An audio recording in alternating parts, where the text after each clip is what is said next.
Hello, I'm Sandra from Women of Wandsworth. Have you ever felt that you needed more time with your GP after you left the doctor's surgery? Well, this DVD will help you get the most out of your GP's appointment in the allocated time. Many people are not registered with their doctors, and that means it does put them at a disadvantage. Because there are many services that you can get from your GP surgery which will help you stay healthy or look after you when you're ill. And so the first thing I would say to anyone is that it's a good thing to register with the practice. Well, when I first came, I went first to my local GP, and at the time it was crucial for me to have a GP right next door because I had very little children and I didn't want to waste time going somewhere far. Currently, GP surgeries like to have people registering close to their premises because then they feel they can give them the best service, particularly if they need home visits. I went in to the reception desk and asked if I could register and what's the procedure, and they gave me the form to fill in, and that was it. Very straightforward. The only thing you need is a proof of address and a proof of ID. So address will be either a bank statement or electricity or water bill, and ID will be either a passport, ID card or driving license. Do you start? Well, you will have friends and neighbours living close to you, and you can ask them who their doctors are and are they happy with the doctors. Or you can go into the pharmacy down the road and you can ask them who are the doctors around. You can also, if you like using the computer, you can go onto the computer and look at websites such as NHS Choices, and you can look to see which doctors are in your area. You can put your postcode into the computer and it'll bring you a list of GP surgeries. Choosing a surgery is something that you might like to think about. Some people might like to go to a surgery which is a single-handed practice, where there's only one doctor working there, and that might be a male or a female, and you can look up and find out who that person is. It may be that you want to have some choices, and there are surgeries with 2 or 3 doctors, or very big ones with maybe 8 or 10 doctors. And so long as they are happy for you to join them because you're in the catchment area, you are perfectly able to do this. NHS Choices is a website that can also give you some comments about GP surgeries, and you might like to see what the comments are. Sometimes you get some weird ones and they're not always the truth, but it is one way of finding out about a doctor's surgery. The information about the GP surgery will be available on a practice leaflet, and it's very important that you get a copy of the practice leaflet if you're not sure about what's going on. If you're registered with a GP surgery, then they will have a duty of care to look after you from 8 o'clock in the morning until 6:30. Many surgeries now have extended hours and will consult until 8 o'clock, and that's very helpful to some people who might be at work or can't make appointments during the day. If you have an urgent problem that you're very worried about, that you want to see the doctor because you're frightened that something is really very wrong, you can either call the surgery or go into the surgery to make an appointment. The receptionist is the first person that you'll meet, and the receptionist will have a job of work to do, which is to make sure that you as a patient will be able to see the doctor according to your need and according to what's available in the surgery. Now the new system says that you have to call in the morning on the day that you want the appointment, which is good obviously because you can have an appointment on the day. The receptionist will have different kinds of appointments. Some will be urgent appointments for people who are really significantly ill and very worried. Some will be ordinary appointments that you can have the same day or the day after, and some appointments will be ones that you can book ahead of time. If you have an emergency, then it will probably be the duty doctor that will see you, and you will probably not have a choice as to which doctor that will be. The doctor that I always go to works only 3 days a week, so I cannot always get her, but then I'm always offered an alternative. If I can't get an appointment on the date, I've taken my children to the walk-in clinic, which is right there at the Clapham Junction station, which is very convenient and brilliant service. We also have walk-in centres that have been set up, and they have they work from 8 o'clock in the morning until 8 o'clock in the evening, 7 days a week.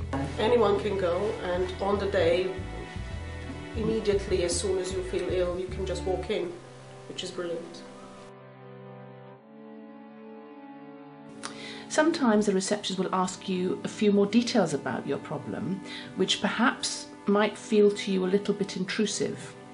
The receptionist will be able to help you better if they have a little bit more of an idea about the problem. And so certainly from our surgery we regard the receptionist as part of the team. They are bound by rules of confidentiality in the same way as we all are. I think I'm going to talk about it from the perspective of being a carer. When I'm needing some time to talk to him about the person I'm a carer for, he can give me a double appointment, which is really useful because we can talk about my own health issues and to some extent about the concerns that I have that might be about mental health or about suitable behaviour or so on for the person I'm a carer for. Then that will mean that the right sort of support, whether it's social support, medical support, practical help, can be put in place, and they need to be able to say, I want to talk about the person I care about and what their health needs are, but also I want to talk about how it's affecting me and my health and my well-being. It may be that English is not your first language and that you're more comfortable in speaking in your own language, or maybe that you have very little English indeed and need a translator. There is a translation service available. And it would be useful if you could let the surgery know what your needs are. Now this is not only with spoken language but also with British Sign Language. We have interpreters for British Sign Language that are there to help you. If you have other disabilities that we're not aware of, then if you let us know, we can take that into account and help you. Keep a symptom diary before you go to the GP. So write down different times that you feel different symptoms and things like that, because it's easy when you go to the GP to forget. Do your research beforehand and prepare yourself. Really think about what it is you need to get across to the doctor. Don't be afraid to write it down and take your notes. And perhaps you might even want to do some research on the internet and ask other people. Ask for the amount of time you need. If you think what you're going to talk to the doctor with will take a long time, book a double appointment. If you have more than one doctor in the surgery, you are able to choose which doctor you can see. And so if there's a female doctor or a male doctor that you prefer to see, then you can make a request. Take some paper with you so you can record everything that your doctor tells you, because it's easy to forget when you come out. See a doctor. If you are on regular medication, it's really helpful if you bring a list of your medication in so that the doctor can see exactly what you're taking. Make a list of the questions you want to ask your doctor and make sure you put the most important ones at the top of the list. When you see the doctor, it sometimes can be very worrying, and you might have a really deep problem that you want to talk about but find it difficult to get out. And so you talk about all sorts of minor things first before you bring the real problem out. And that's a very normal way of feeling. My advice would be to you, just because the doctor doesn't have a lot of time to spend talking to you, to get the best out of your appointment, it's probably worthwhile making a few little notes or making a list of the issues. Is that if you have, say, 4 problems, that you go into the doctor and you say to the doctor, listen, I have 4 problems that are worrying me. Can I just tell you all of them to start with, and then you can maybe help me how to deal with them, because I know you've actually only got a short period of time to go through it today. And then the doctor knows what to expect. There are no surprises, which means that the 10-minute consultation turns into a 20-minute one and makes the doctor late for the next consultation. Be honest and don't be embarrassed with your doctor. Whatever you're telling them, they've probably heard it before. During the consultation, the doctor may want to examine your body according to the problem that you're presenting. If you are comfortable with this, then the examination will proceed. However, if you don't feel comfortable with it, you are perfectly entitled to tell the doctor that you're not comfortable, and you will then either be offered a chaperone or maybe asked to come back to see another doctor that you feel more comfortable with. This is part of your entitlement as a patient.